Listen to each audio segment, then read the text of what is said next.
Tuning in to the online broadcast network, AfterBuzz TV.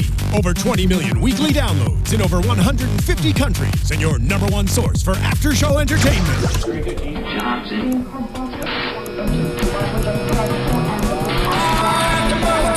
AfterBuzz TV, the destination for TV superfans. Producing after shows for over 300 of your favorite TV shows. Interviewing celebrities and showrunners. And bringing you behind-the-scenes exclusives. All thanks to E! Entertainment's Maria Menounos, producer Kevin Undergaro, and internet leader Akamai. Now, let the buzz begin! Every time you come around my London Bridge, wanna go down like London, wanna go down like. I love it. We were like, what song could we use for London? I'm like, London Bridge is falling. No, how about Fergie? I missed you guys so much. I'm Ashley Daniels here for another recap of the Real Housewives of New York City. Tonight's episode, London Calling. I am with my gorgeous girls tonight. You can find me on Twitter at Ashley Daniels, and starting from my right, who am I with? This is Fern Ronay. You can find me on Twitter at Fern Ronay, Ronay. And this is Lyndsey Wegner. You guys can find me on Twitter at Lyndsey Wegner. That's LYNDSEYWEGNER. Hey guys, it's Megan Stecher, and I'm on Twitter, of course, at Megan Stecher, MEGANSTECHER. I think we need to start spelling our names with the Mickey Mouse thing, like ASH. It just makes it a little more fun. Great episode tonight. Interesting. I don't know how many times I've ever shed a tear watching The Housewives. Tonight, I think we all got a little bit sad, a lot bit sad. Mm-hmm. One of those few times where it's more of a dramatic show. It's not so much dramatic in the way we're used to, but more in a tear-shedding experience. It was really, overall thoughts, guys. For me, I loved it. I thought it was great. I love seeing another side of everybody. Yeah, it was like not petty. It was real reality. Yeah. I enjoyed it too. I thought it was a really good show. It was very fun. The party was fun. I mean, people were making fun of each other. We had a different side of Carole, who's usually very calm and collected, and we got to see a very emotional side of her. I thought it was a really nice episode. Yeah, I think it's so rare we see a slice of real life from them. It's always so many planned parties to try to stir things up, and to see somebody's real life, and I mean, for the cameras to be there while Carole was crying, it's just so, it like had a different documentary type feel to me tonight. Yeah. It was good. And then I thought the party was hilarious because everyone was drunk, so they were totally ruining themselves. But I did notice this is the second week no Luann. Yes, I know. Second week.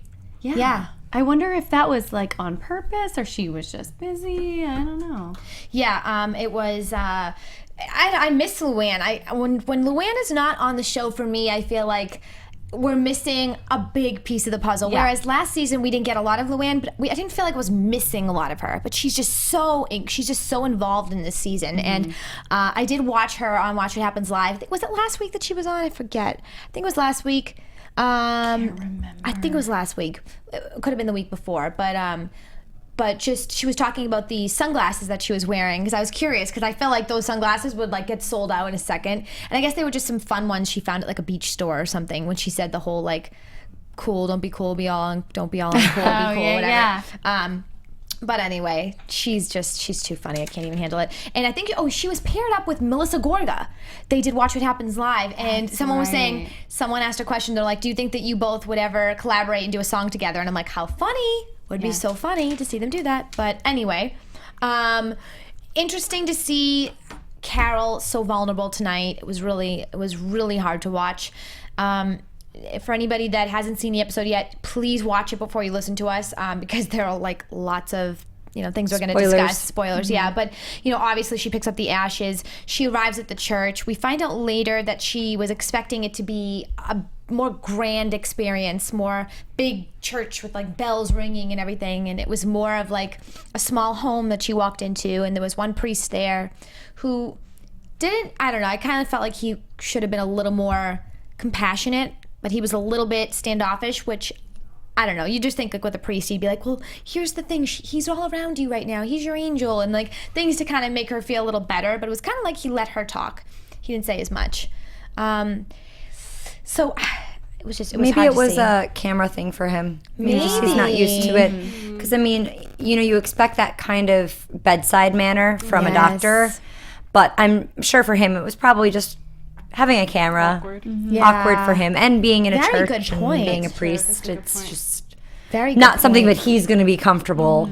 Yeah. With. What is the rules? What are the rules with churches and pictures? I forget. Are you allowed to take pictures in church? In general? You can. I mean, and during weddings, you can and stuff. I don't think that they're anti it. I know that they don't like your phones out and obviously say turn your phones off, no texting during church and stuff, and people will get annoyed if someone's phone rings and stuff like that.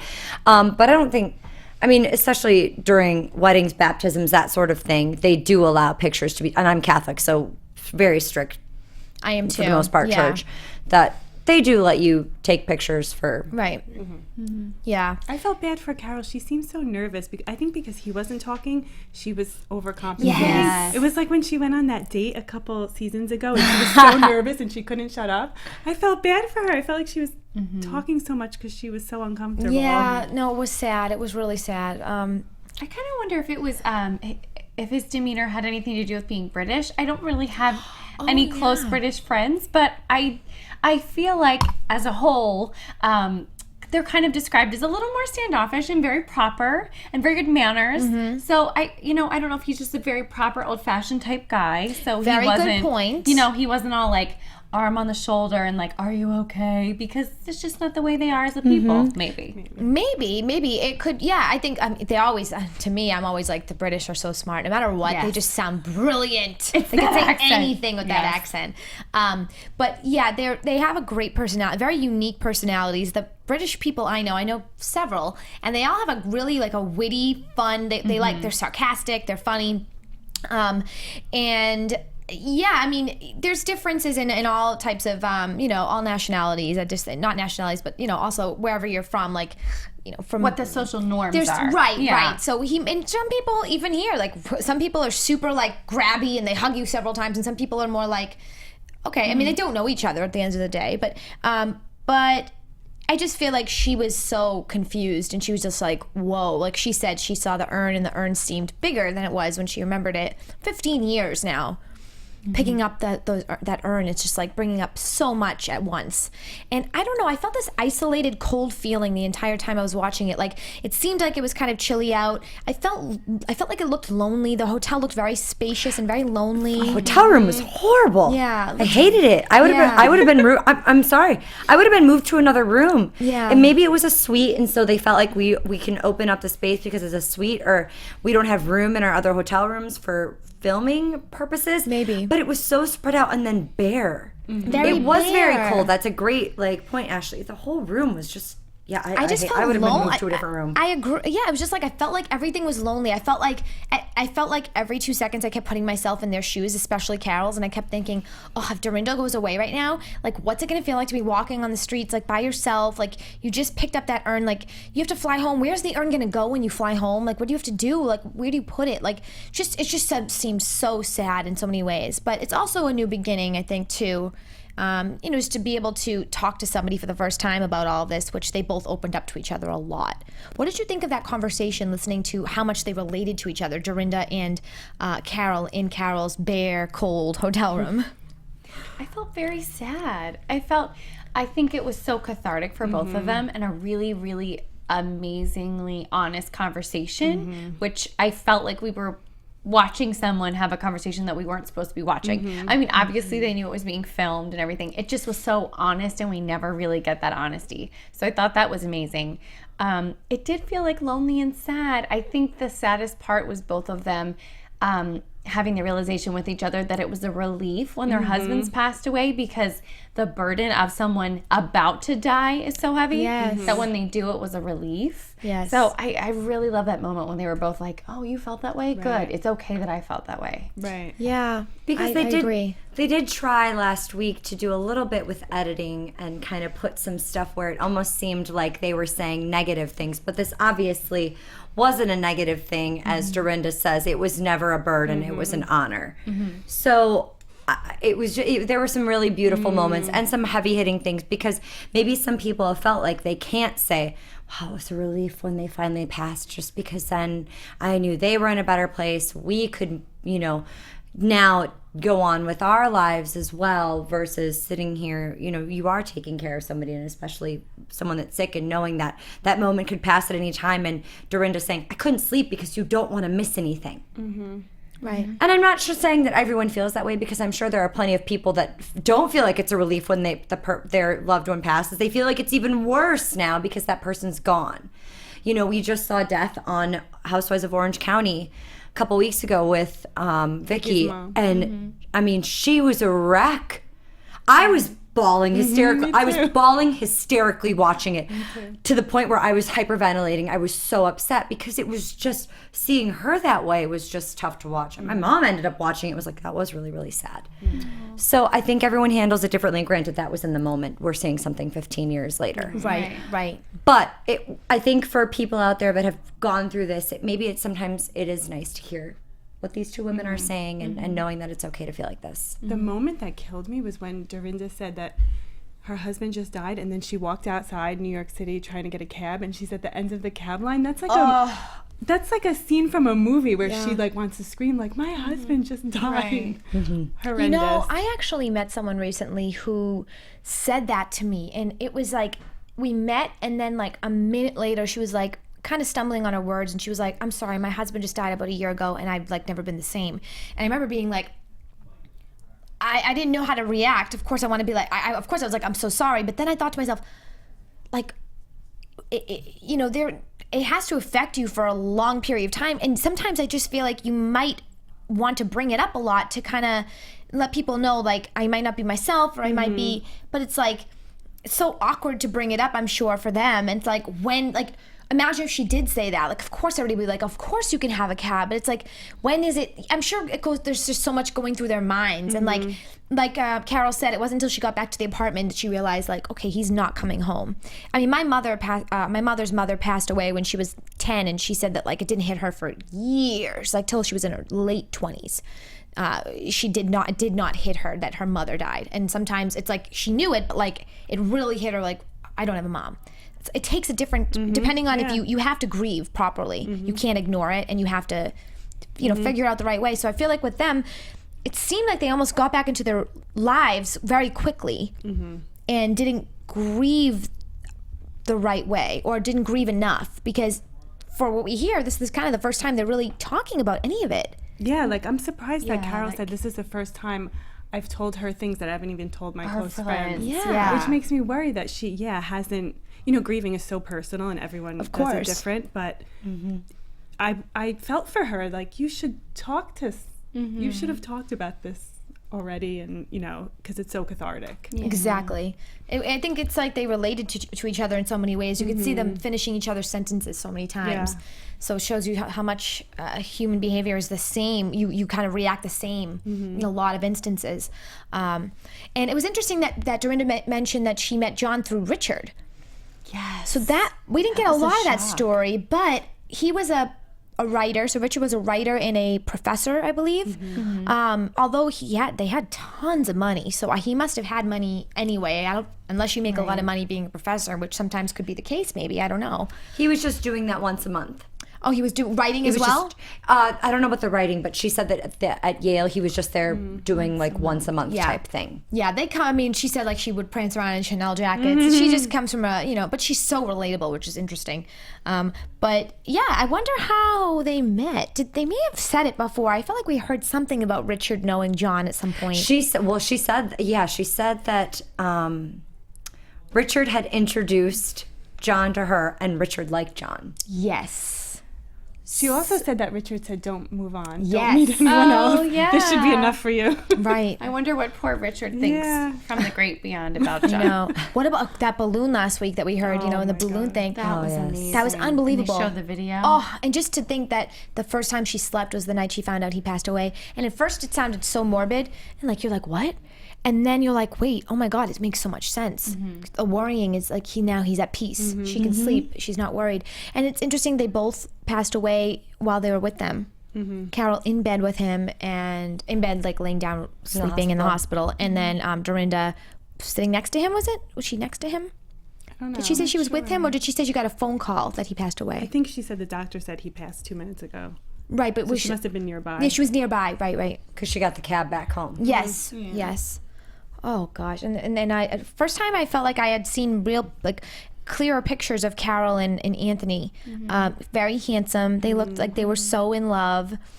And she said he was a jokester, which is interesting because I think she's kind of a jokester and funny in a lot of ways. But I could see how someone who's a big jokester would get along well with her, like the kind of, a little bit opposite. I'm sure he was a lot more, she's not very emotional now. I don't know how she was then, but she's not, obviously doesn't like to hug, and we know that about her. She's a little more, holds it in a little more. I thought it was strange when she said that the doctor was like, your husband just passed. And she was like, oh, don't touch me. Right. And I thought, was that the start of her being like, don't touch me, and I'm not a hugger? Like, Good I don't point. know. She was always like that. Or was she always, like, I'm not really emotional. I don't like hugging. I don't know. Good point. She also wouldn't look at him once he passed. Right. And a lot of people did. My mother didn't go to her mother's funeral. She was 10, but because you don't want to see that as your last image. So a lot of people, and I'm sure there's going to be so many people that are listening now, watching, and that will comment, and I'm sure that they can relate to this, unfortunately, and that are probably able to understand more about this entire thing that they're discussing tonight. I just felt like it was the most real moment I've ever watched in any Real Housewives history, ever. Me too. This conversation between Dorinda and Carole will go down in history as like the most authentic, real conversation. And I really think that they do well together. They make really good friends. Yeah, you two can of see. them. I think they realize that they like each other. Yes. Yeah. And no hugging. They did not hug once throughout that entire conversation or cry. Right. I think they were each other's strength a little bit, and they also were like, oh, okay, this is great. It was almost like they got to relive some stuff together. I think they found each other so relatable. Yes. And I think it's so great that Dorinda came back, because she wouldn't have came back otherwise, she said. So to go back to her old friends and everything. Yeah. In the very beginning, she's like, it's a watershed of emotion. I'm joyful and sad for what was. Yes. It's making me sad. Yeah. She also said that London's small and the ghosts are, Maggie, you're so sweet. Oh my God. I cried watching the first look. I didn't cry earlier. Now I'm crying. It's very sad. Emotional. Well, don't It's cry. understandable. Let's talk about Master for a little bit. Our sponsor. I love her. Yes, let's break the tears. Well, let's get to something else right now. We've got our wonderful sponsor Mazda, who's one of our sponsors and brings AfterBuzz to you guys for completely free, so you guys can enjoy our lovely faces, conversations, all that good stuff to you guys, so you can listen to us every week talk about your favorite shows. And once again, our sponsor this week is Mazda. I apologize that I have to read this off of my phone. Does driving matter to you? Driving with the windows down, the wind blowing through your hair, the smell of pine trees and fresh asphalt. You look forward to these moments when it's just you and the road. No distractions, handling every curve, and feeling every nuance in the road. So ask yourself, does driving matter to you? If it does, we build cars just for you, because to us, driving matters. Mazda. By the way, saw Mazda in my garage at my apartment complex. I was floored. One of the new ones, I don't know the model, gorgeous. Not even just saying, I literally made my boyfriend come downstairs to see it. So beautiful. Oh, the new Mazdas are amazing. Oh my God, gorgeous. I've loved them so since the great. movie Heartbreakers. But anyway, when Jennifer Love Hewitt was driving one, the silver cute one. Okay, so anyway, back to Megan. You're so sweet. I love you. You cool? You good? I'm good. Okay. Take the focus off her for a second. we feel like we know these ladies at this point. True. We are connected to them. Yeah. So going from all this heartfelt moments to something a little lighter. First of all, the fact that Sonja and Ramona are at Sonja's, and Sonja's stylist intern puts the wine in champagne glasses. I'll give you a real laugh. She's like, I gotta teach you that later. You guys have to watch it. It's so funny. Not a horrible mistake, but enough that well, come on. You of all people, you're a bar. I love you know a how to. good wine. I could pick out 5 different wine glasses for each kind of wine. I think we all know at this point wine goes in the wine glass. Yeah. But it was so champs. funny. So funny. And she's like, I gotta teach you that too later. It's hilarious. But she was trying to teach Ramona, the reason she was there was to teach Ramona how to handle one-night stands. which Ramona called a friends with benefits. Yes. She's so confused. She really is. Did we get a better perspective as to what happened that night? Because it seemed like she did not sleep with him. She did not kiss him. She definitely passed it off as I was being the wingman. Yeah. The wing woman, the wing lady or something. Sonja finally bought into. Yeah. I don't know if I buy into it, but I actually Sonja kind was of like, bought into oh, it this because the way makes she sense. I did said too, it was, actually. I was so like, Ramona, this is all your fault in previous episodes. But when she explained it at that moment, she was like, I was the wingman. I had this guy that I didn't want to hook up with, but I couldn't kick him out because he's Luann's guy's friend. Yes. So what was she going to do with him? I was like, oh, all right. I guess it was a predicament. It sounded like she, literally was just like, here's a bed for you, go to sleep. Yeah. But then I'm like, well, then why when they were waking you up, did you not just like speak, like say to them, Right, I didn't sleep. at that What are you moment. talking about? The guy that I let upstairs? Yeah, I let him upstairs. Like, why wouldn't you just be a little more honest? She should have said all of that at Maybe the she moment was they just woke her tired, up. but Yeah, I don't know. still, like, yeah, she almost was just Yeah. like, I don't know, like talk to Luann. It's like, what? I don't know. That was weird. But she's like, listen, when you have a one night stand, you got to keep them outside. That's why it's called sex on the beach. Leave them outside. Like, what are they, a dog? hilarious. Like, I know. You treat a dog like that. You let the dog sleep inside. I know. I'm like, you won't even let him into the house at Oh my all? Lord. What? She's like, let him sleep outside or on the beach. You don't bring him in. I'm like, who said that? Can you call it a one-night stand if you don't even allow him to sleep over? I can't. I don't know. I don't know. Sex with them on the beach and then leaves them there. It's called like sleeping bags. It's called like a roof. Put them under the roof. It's like they don't deserve that. It's like, I don't understand. Oh, Karen, we had sex now. You can go back outside. I'll bring you a thing of water, a cup of water. Enjoy. I was confused when Sonja said she doesn't know girl code. If she meant Luann doesn't know girl code or Ramona doesn't know. I thought she meant Luann doesn't know girl code because she shouldn't have brought the guys inside. I think they both brought the guys inside. Yeah. Which is it's human code Yeah. to bring humans Yes. in the house so they can sleep if they're not like If a you serial think a killer. guy is It's cute like, and you're making out with them, Yes. I think you can bring him in. I mean, what they should have done is woken up the girls and said, listen, we have some guys we brought home, like, we're gonna let them use the bedroom, so just lock this door or whatever, or is that okay with you? Like, I guess. And if they were too drunk to do that, it's like, well, maybe there's a couch down. It looked like a pretty big place. There was no couch down there. They Yeah, had to the be couch living is room in the on living couch. room. Yeah. Exactly. But that's what makes me believe that Ramona and the guy did something. Yeah.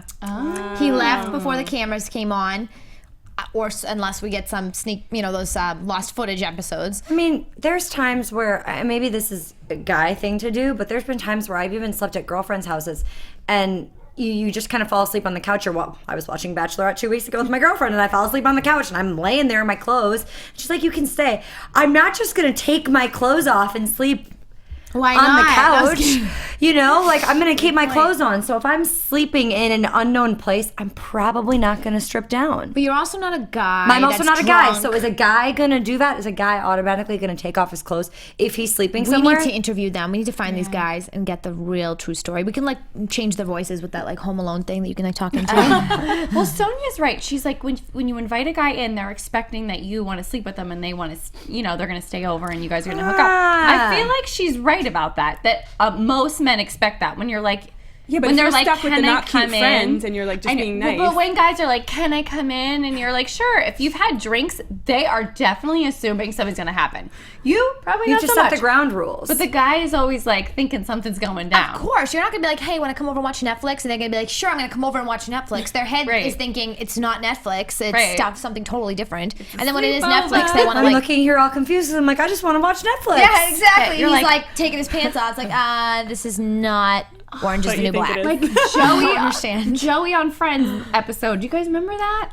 Was it Monica? She was like, do you want some water? Some lemonade. Or something. Yep. Yeah. What? It's so crazy. Some lemonade. And then she's It was like, here's lemonade. your lemonade. And she turns around, he's butt naked. Here's your She's penis. like, She says, here's your penis. Because he's standing there with like a leg up. Oh my Like- god. Oh my god. Maybe that's what happened to Ramona. we need to find these men and ask what really happened. I can't. What I think well, happened they're was married. Maybe we have to find Oh, their yeah, wives. there's- Yeah, right. There's Like, sure. that. Oh god, I'm sure Luann invited him in, had fun, And then, but it was interesting because even like Carole said, Luann, they love Luann, they don't love the Countess. The opposite. So on the Watch What Happens Live episode, they did a whole comparison of, you guys I gotta find it for you guys, how the Countess was to how she is now. And they showed her it. And like at the beginning, they were like, they showed the scene where Bethenny was getting in the limo and she said, hey, Luann. She goes, oh, you have to call me Mrs. de Lesseps or Countess de Lesseps or whatever. Like you always have to introduce me to the driver as Mrs. And it's like...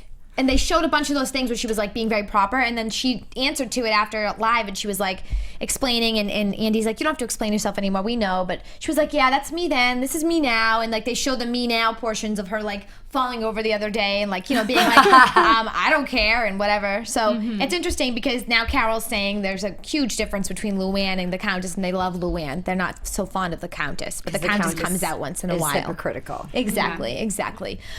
So going into the party, Bethenny's party, unless you guys wanted to talk about anything else that was discussed between Ramona and Sonja. Nah. Oh, I thought that was a quickie. I like the invite. The skinny The girl. invite. Yes. So They were cute. really neat. Where were those guys at the party? Well, one of them was wonder there. I thought. If they were that same modeling agency, there's like That she used for the talk show? I'm not sure. She had a hot bartender at the talk show too. There's literally this agency that staffs parties with all these hot male models. Oh, God. And I think it's called the manservants. And like they'll work all kinds of like the best parties out here in LA. I've seen them in a few. Like you can have them bartend, you can have them do little like, whatever you want. One of them said to me like, "Let me hold your purse for you while you're grabbing that champagne." I was like, "What? Can I take you home with me?" So wait I a wonder if minute. it was like the manservants. I can't. Well, Ramona wouldn't be too happy with that because she made it very clear she doesn't like bartenders. How Horrible. Rude. She's so rude. That was the rudest thing. And you know what? I actually think she's so funny and just so like innocent at times.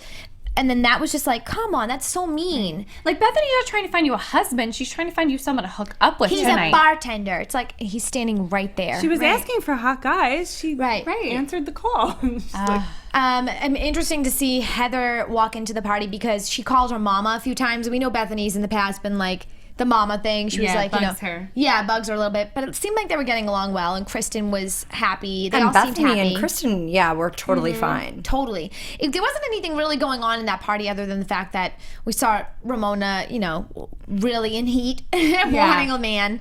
Bethenny was funny. She was saying, she was doing these. She was just very over the top. I mean, she usually is, but she was having a lot of fun. Like the drinks got to her very early, and Yeah. she was like having a lot of fun doing her impression of Ramona. Do we know why Luann wasn't there?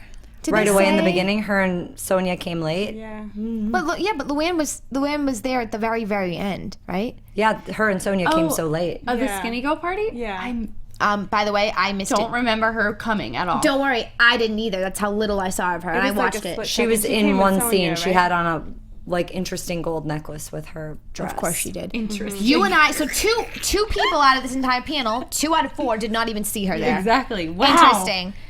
Maybe because all eyes were on Sonja for Yeah. me and that sequin number that she had on and her dancing on the table. losing It a was tooth. amazing. The yeah. tooth. And the I tooth. can't. Oh my Like- God. Oh my God, she's amazing. She just like totally like owned it. She was like, yeah, I lost my tooth. It's like, of Ripping course off a you did. $500 Tooth that always shirt. flies out. I can't. What was it that popped her tooth out? Forget. She was button. the Oh, the guy button! had done. Yeah, Yes, she she ripped ripped the it. shirt off with her teeth, and then as she told the story, Bethenny was freaking out and laughed so hard she peed her pants, and her boob Yes. popped out. Yes. Isn't that the tooth that all these seasons keeps coming out? Yes. She Maybe that keeps is. talking about getting It is. dental work done. I can't. And she said she's a veterinarian take care of it. I didn't know if that was my was God. that I know people. was that a slip of a tongue, or was that? Do you really think that a I veterinarian? kind of thought she was trying to make a Oh joke. my God. But I can't tell when she's serious or not. I just know. laughed my butt off. That was amazing. So much fun. She's so much fun. I want to party with Sonja. Me if I could too. pick one person to party with in my life, it's gonna be Sonia, Sonja. 100%. I think We she can gotta hang get her all night. here. We have to get her here. She can hang all night. Oh my God, she's amazing. So, anything else that you guys wanted to add in there before we get to predictions? I thought Ramona's with her business Adam. partner was Oh, that so one. Peter. creepy. Creepy. Was the creepiest scene we've seen Yeah. all season. Does he have an accent? I'm not sure, but he's really creepy fellow. Well, I don't find him attractive physically at all. No, and then no. and then when Criteria he's for- like for date. Oh, well, this is a date if I pay and we're gonna have hot sex. And she like has this magnetism with him that I don't understand. What kind of criteria is that for a date? That's what the heck is that? A date? I mean, Then no no guy thanks. should be that honest on on a maybe first And date. who was our best friend Adam at the party with the glasses? We've never seen that never guy seen him. before. She said, "This is maybe she was lying and she was making a joke like, this is my best friend. She just met him that night, maybe. She just like drug a guy over there with her. I Yeah, don't know. because she was like, Bethany's like, who's this? And she was like, it's my best friend. Hello. Like, it was like, what? Maybe he's an assistant we've never seen. She didn't on say hello. I camera was just or joking. something. Okay, thank you. Cool. All right, well, let's get to predictions because I want to hear what you guys think about next week. And now, your You realize I'm AfterBuzz gonna- TV. I'm going to rewatch. I always rewatch it tonight. I will rewatch it again. I'll find 100 more things when you watch it alone. Cannot wait to see next week this whole situation from beginning to fruition at the runway show, which I don't think we'll even see the runway show. I think we're just going to see the preparations for it. Auditioning the models with Bethenny being like, you can't tell someone. Yeah. She's fat. This poor girl's going to go and have an eating disorder now. Sorry, I can't even. I'm mumbling over my words. It's all right. I get it. I hear you. Then the whole fashion show thing, people sitting in the place, then Sonja getting into it with someone. I mean, I just think it's going to be crazy. It'll be amazing. Obnoxious. I'm just fun. obsessed. I can't. It's the best Housewives Yeah, it's ever. so good. I just love I think it. it's going to be a typical Sonja Morgan, New York lifestyle, whatever it's called, disaster. And I can't wait. I think it's going to be hilarious. And I'm excited to see how this landed. I honestly, the thing I'm most interested in is how they're getting to earn home. Like, I really feel like she has to like put it on her lap or put it in the seat next to her and seatbelt it or something. Like, Yes. I feel like I'd like to see that next week. I don't know. I'm weird. Like, Yeah, I want to know the logistics of how she got it home. got it home, right? Yeah, and the fashion show, I can't wait. And there's the Ramona versus Bethenny, where she said you called someone a cheater. I'm looking forward to that conversation. Yeah. And I'm looking forward to everything you guys just said. And I love you all. And where can we find you starting with Megan?